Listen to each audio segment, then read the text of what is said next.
أصحاب الأخدود صدق اللہ العظیم۔ محترم سامعین کرام، آج آپ کے سامنے سورۃ البروج کے حوالے سے چند نصیحتی کلمات آپ کے سامنے رکھنے کی کوشش کر رہا ہوں۔ اللہ رب العالمین سے دعا کرتا ہوں کہ اللہ رب العالمین ہم تمام کو اس آیت سے حاصل ہونے والے دروس و عبر کے مطابق زندگی گزارنے کی توفیق عنایت فرمائے۔ جب دشمنوں نے اہل ایمان پر ظلم و ستم کے پہاڑ توڑا، ان کو طرح طرح سے ستایا، انہیں مارا، کہیں پہ اللہ کے بندوں کو توحید پرستوں کے گلے میں رسیاں ڈال کر کے مکہ کے گلیوں میں، مکہ کے تپتے ہوئے صحراؤں میں گھسیٹا گیا، ان کو جان سے مارنے کی کوشش کی گئی، کسی کو گولیوں میں بھر کر کے مارا گیا، کسی کو آگ سے داغا گیا، کسی کو دھوئیں کا عذاب دیا گیا۔ یہ تمام تکالیف صحابہ کرام کے اوپر یا وہ لوگ جو اللہ رب العالمین پر ایمان لائے تھے ان پر کافروں کی طرف سے عذاب کی مختلف شکلیں اور مختلف طریقے سے انہیں عذاب مکہ کے اندر دیا جا رہا تھا۔ اللہ رب العالمین نے ان کو تسلی دینے کے لیے سورۃ البروج کا نزول فرمایا اور اس کے اندر آزمائش کے کچھ قصے کی طرف اشارہ کیا، جس کو امام مسلم رحمہ اللہ نے اپنی صحیح کے اندر ذکر کیا ہے۔ اللہ رب العالمین فرماتا ہے وَالسَّمَاءِ ذَاتِ الْبُرُوجِ، قسم ہے برجوں والے آسمان کی۔ برج یہ عربی کا لفظ ہے جس کے معنی ہوتے ہیں ظاہر ہونا، نمایاں ہونا، جو چیز بالکل ظاہر ہو، عیاں ہو، اسے عربی زبان کے اندر برج کہا جاتا ہے۔ اور اسی طرح سے آپ نے سنا ہوگا برج خلیفہ، یعنی ایسی عمارت جو دور سے نظر آئے، جو دور سے دکھائی دے، نمودار ہو، ابھری ہوئی ہو، ایسے واضح اور ابھری نمودار چیز کو عربی زبان کے اندر برج کہا جاتا ہے۔ آسمان، اللہ رب العالمین کہتا ہے قسم ہے برجوں والے آسمان کی۔ اس کا کیا مطلب ہے؟ مفسرین کرام لکھتے ہیں کہ اللہ رب العالمین نے آسمانوں کے اندر فرشتوں کے لیے کچھ جگہ متعین کی ہے۔ آسمان کے اندر اللہ رب العالمین نے فرشتوں کے اندر کچھ مقامات متعین کیے ہیں، جن مقامات پر وہ فرشتے بیٹھ کر کے آسمان کی حفاظت شیطانوں سے کرتے ہیں۔ انہی فرشتوں کے بیٹھنے کی جگہوں کو کیا کہا جاتا ہے؟ بروج کہا جاتا ہے۔ اللہ کہتا ہے قسم ہے برجوں والے آسمان کی، والیوم الموعود، اور قسم ہے وعدے کے دن کی، یعنی قیامت کے دن کی، وشاہد و مشہود، اور قسم ہے جمعہ کے دن کی، اور قسم ہے عرفہ کے دن کی۔ اور اللہ رب العالمین آگے فرماتا ہے قتل اصحاب الاخدود، اور اصحاب اخدود کو مارا گیا، اصحاب اخدود قتل کیے گئے۔ اصحاب اخدود سے کون لوگ مراد ہیں؟ اخدود کے معنی گڈھا کے ہوتے ہیں، کنویں کے ہوتے ہیں۔ اس تعلق سے ایک قصہ ہے جس کو امام مسلم رحمہ اللہ نے اپنی صحیح مسلم کے اندر ذکر کیا ہے، جس کے روایت کرنے والے حضرت صہیب رومی ہیں۔ وہ بیان فرماتے ہیں کہ اللہ کے رسول صلی اللہ علیہ وسلم نے بیان فرمایا کہ کانا ملک فی من کانا قبلہ وکان لہ ساحر، کہتے ہیں پرانے زمانے کی بات ہے، اللہ کے رسول فرماتے ہیں کہ پرانے زمانے میں ایک بادشاہ تھا اور بادشاہ کے دربار میں ایک جادوگر رہتا تھا۔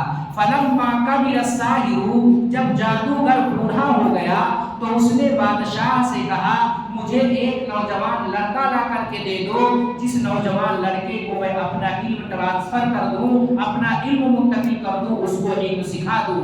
بادشاہ نے اپنے رعایا میں سے ایک ہوشیار اور ہونہار لڑکے کو تلاش کیا، تلاشنے کے بعد لا کر کے جادوگر کے پاس بٹھا دیا اور کہا آپ اس کو جادو سکھائیں۔ جب وہ لڑکا جادو سیکھنے کے لیے جو ہے ساحر یا جادوگر کے پاس آتا तो रास्ते में एक राहिब का घर पड़ता था, एक राहिब का इबादत खाना पड़ता था। राहिब कहते हैं नसरानियों के उलमा को राहिब कहा जाता है। वो इबादत गुजार वहाँ पे रह करके अल्लाह रब्बुल आलमीन की इबादत कर रहा था। जब ये बच्चा रास्ते में आता तो राहिब के यहाँ ठहर करके उसकी बातों को सुनता, क्योंकि उसकी बातें उस बच्चे को अच्छी लगती थी। और वो बातें सुनते सुनते ताखीर हो जाती, देर हो जाया करता था। और जब जादूगर के पास पहुंचता तो जादूगर उसको मारता।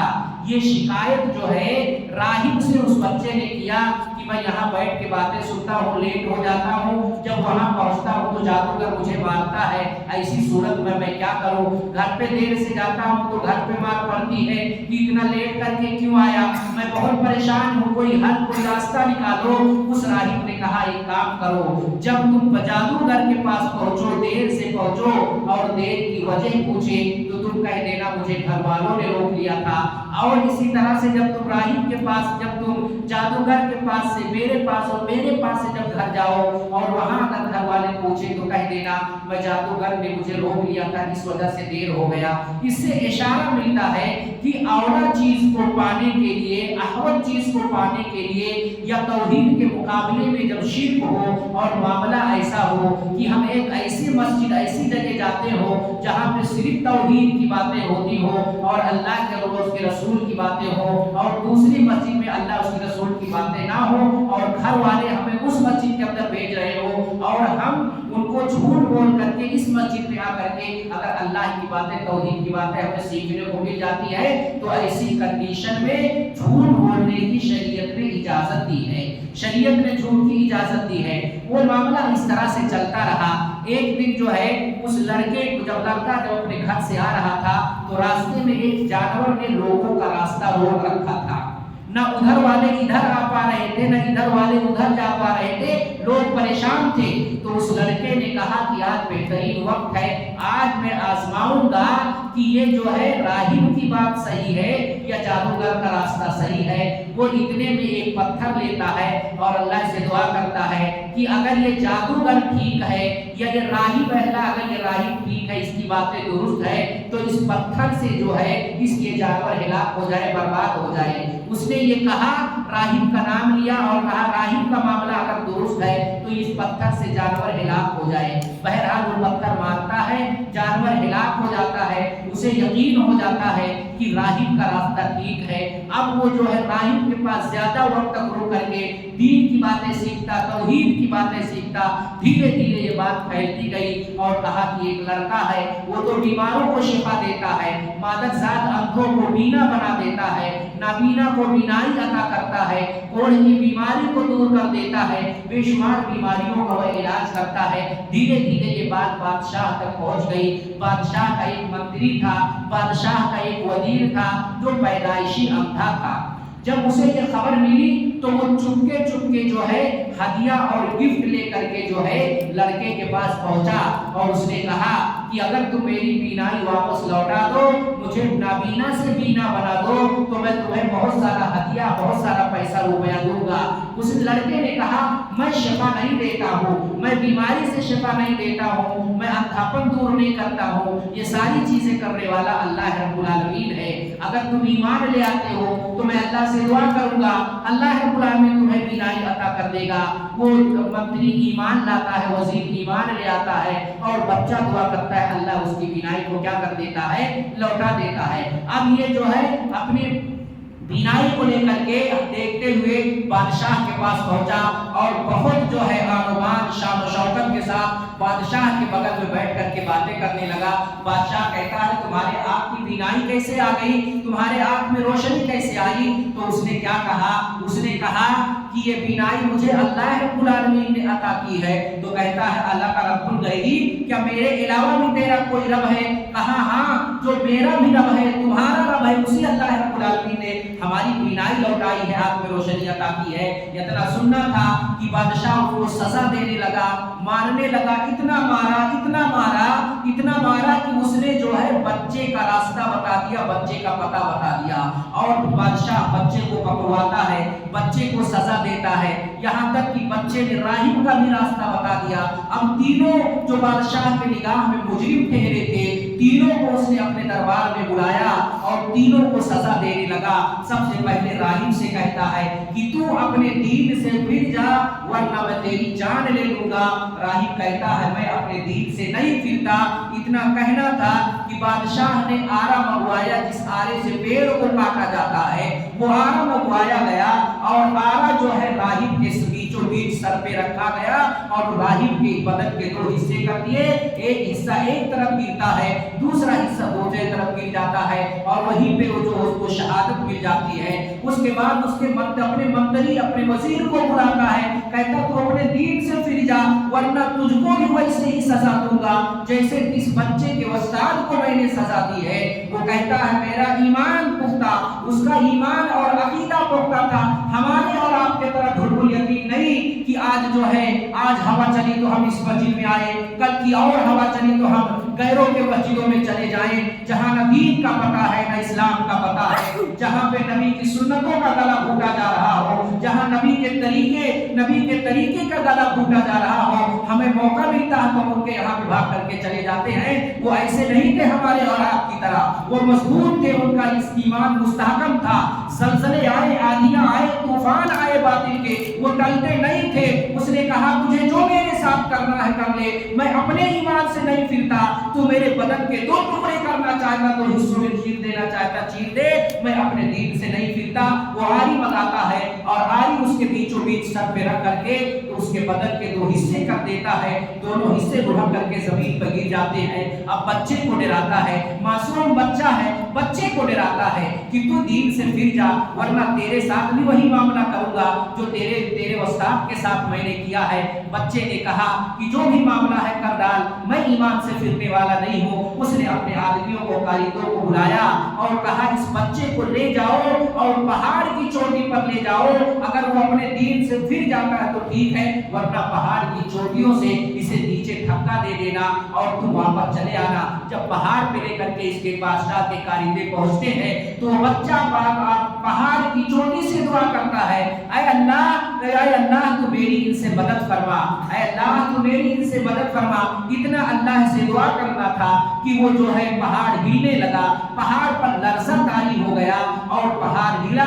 जितने मारने वाले थे बच्चे को वो तमाम के तमाम गिर करके हिलाक हो गए और ये बच्चा चलते चलते वापस बादशाह के पास आ गया। बादशाह हैरान है, कहा तुम्हारे साथ जो गए थे वो कहाँ हैं? कहा सब के सब को अल्लाह रब्बुल आलमीन ने हिलाक कर दिया, सबको बर्बाद कर दिया। फिर उसने और आदमियों को हुक्म दिया कि इसको एक कश्ती में सवार करो और बीच समंदर में ले जाकर के पानी के अंदर डाल दो। वो उसको समंदर के अंदर ले जाते हैं, बीच में उस पर पहुंचते हैं, उसको गिराने की जब बारी आती है बच्चा फिर अल्लाह से दुआ करता है, अल्लाह उसकी दुआ को सुनता है। तौहीद परस्त बंदा था, मुशरिक नहीं था, शिर्क करने वाला नहीं था, तौहीद परस्तों ही की दुआ अल्लाह रब्बुल आलमीन कबूल फरमाता है। वो दुआ करता है अल्लाह रब्बुल आलमीन से और हथौड़े आते हैं समंदर के अंदर और वो कश्ती टूट जाती है। जितने लोग मारने गए थे सब मर गए। बच्चा वापस लौट करके आया और बादशाह के सामने सीना तान करके खड़े हो जाता है। जाहिर सी बात है जिसके सीने और जिगर में तौहीद का शम्मा रोशन हो, जिसके दिलों में तौहीद हो, अल्लाह की वहदानियत हो, वो किसी से डरता वरता नहीं है। चाहे वक्त का बादशाह हो, चाहे कितना भी बड़ा तीसमार खान हो, जिसके दिल में तौहीद की शम्मा और तौहीद का चराग रोशन रहता है वो किसी से डरता नहीं है। वो डरता है तो सिर्फ अपने रब से डरता है,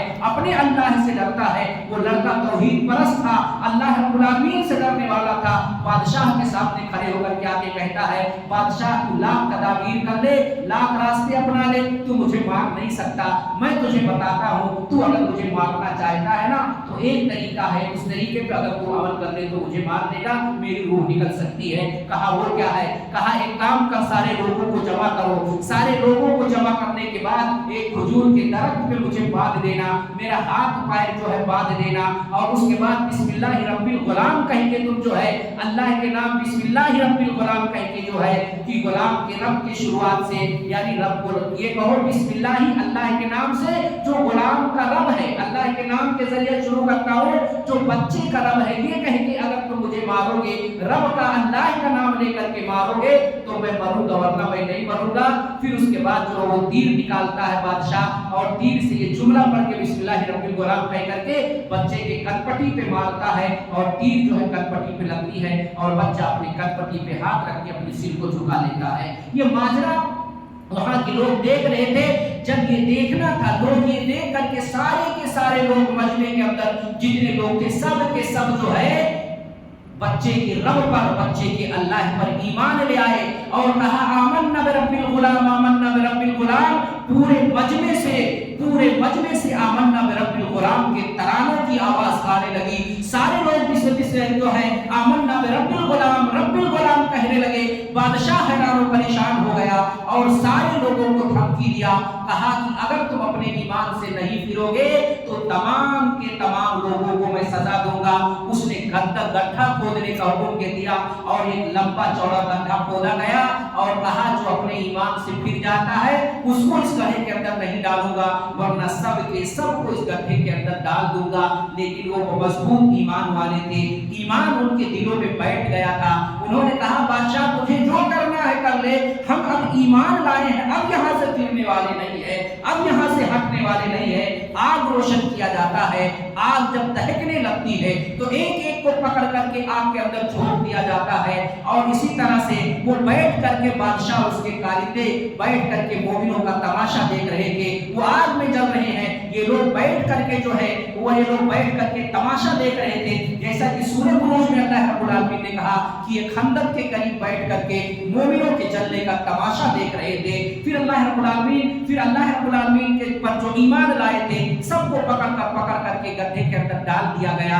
आखिर में एक बुढ़िया आती है, एक औरत आती है, उस औरत के पास एक छोटा सा बच्चा था। वो औरत वो औरत हिचकिचाती है, वो औरत अपने कदम को पीछे हटाती है कि मेरी अगर खाली मेरी बात होती मैं कूद सकती थी, लेकिन ये मेरा बच्चा है, कैसे मैं अपने बच्चे को तकलीफ दूं। उसकी ममता ने जो है उसके कदम को लड़खड़ा दिया। वो ममता में आकर के जो है बच्चे की मोहब्बत में आकर के अपने कदम को पीछे करने लगती है, अपने कदम को हटाने लगती है। गोद में वो शेरखार बच्चा, वो मासूम बच्चा बोल पड़ता या उम्मा तहमी, ऐ मेरी माँ आग के अंदर कूद जा, फइन्नकी अलल हक, ऐ मेरी माँ तू हक पे है, ऐ मेरी माँ तू आग के अंदर कूद जा। इन्ना अज़ाब दुनिया अहवन मिन अज़ाबिल आखिरह, वो मेरी माँ सुन ले, ये दुनिया का अज़ाब कुछ भी नहीं है, दुनिया का अज़ाब आखिरत के बदले में हकीर है, छोटा है। दुनिया के अज़ाब को, दुनिया के तकलीफ को बर्दाश्त कर लेना, लेकिन दुनिया की तकलीफ पे दुनिया की तकलीफ बर्दाश्त करके आखिरत के अंदर अल्लाह रब्बुल आलमीन की जन्नत में चले जाना, ये हकीर है, ये जलील सजा है, ये आखिरत के मुकाबले में कुछ भी नहीं है। इतना सुनना था कि वो औरत जो है आग के अंदर, गड्ढे के अंदर कूद जाती है अपने मासूम बच्चे को लेकर के। इसी वजह से अल्लाह रब्बुल आलमीन ने ये पूरी सूरत इस वजह से उतारी कि ऐ मुसलमानों, अगर तुमको थोड़ी सी जो तकलीफ हो रही है, तुमको जो मारा जा रहा है, तुमको जो सताया जा रहा है, तुम्हारा रहना दूभर किया जा रहा है, तुमसे तुम्हारे घरों में तुमको नहीं रहने दिया जा रहा है, तुमको भगाया जा रहा है, तो इतनी तकलीफ से तुम परेशान नहीं हो जाना। तुम में से पहले के जो ईमान वाले थे उनको दो आलियों के, उनके बीच को, उनके जिस्मों को आलियों से दो हिस्से कर दिए गए, दो टुकड़े कर दिए गए, उनको आग के अंदर जला दिया गया, आग के अंदर डाल दिया गया। फिर भी जो है वो अपने ईमान से नहीं फिरे। ये आयत नाज़िल करके अल्लाह रब्बुल आलमीन ने मक्का के मुसलमानों को और अल्लाह के रसूल सल्लल्लाहु अलैहि वसल्लम पर ईमान लाने वाले को तसल्ली दिया और सब्र और इस्तिकामत की तलकीन अल्लाह के रसूल सल्लल्लाहु अलैहि वसल्लम ने की। इससे जो है हमें नसीहत मिलती है कि अगर हमारे ऊपर आजमाइश आए, बड़ी से बड़ी आजमाइश आए, तो हमें गिले और शिकवे नहीं करनी चाहिए, बल्कि अल्लाह के तकदीर पर भरोसा करते हुए हम उस पर इस्तिकामत का मुजाहिरा करें, साबित कदम रहें और सोचें कि जितनी बड़ी आपकी परेशानी होगी उतना ही ज़्यादा अल्लाह रब्बुल आलमीन जो है आपके गुनाहों को झाड़ता है और आपकी तकलीफ जो होती है गुनाहों का कफ़ारा बनती है। इसलिए तकलीफ से हमें परेशान होने की ज़रूरत नहीं है, परेशानी पे सब्र करें और इसी तरह सेहतमंदी पे अल्लाह रब्बुल आलमीन का शुक्रिया अदा करें। यही दोनों असल दीन है कि मुसीबत पे हम सब्र करें और नेमत अल्लाह हमें दे तो हम उस पर शुक्र अदा करें। ये चंद बातें थी जो मैंने آپ کے سامنے رکھی۔ اللہ رب العالمین سے دعا ہے کہ اللہ رب العالمین ہمیں صبر کی توفیق دے، اللہ رب العالمین ہمیں توفیق دے کہ ہم آزمائش میں جو ہے ثابت قدم رہیں اور آزمائش میں بھی ہم اللہ رب العالمین کا شکر بتا لائیں۔ اللہ ہم تمام کو اس پر عمل کرنے کی توفیق عنایت فرمائے، جب تک زندہ رکھے، ایمان پر توحید پر زندہ رکھے، خاتمہ ہو خاتمہ بالخیر ہو۔ وَأَقُولُ قَوْلِي وَأَسْتَغْفِرُ لِي وَلَكُمْ وَلِسَائِرِ الْمُسْلِمِينَ فَاسْتَغْفِرُوهُ إِنَّهُ هُوَ الْغَفُورُ الرَّحِيمُ۔ والسلام علیکم ورحمۃ اللہ وبرکاتہ۔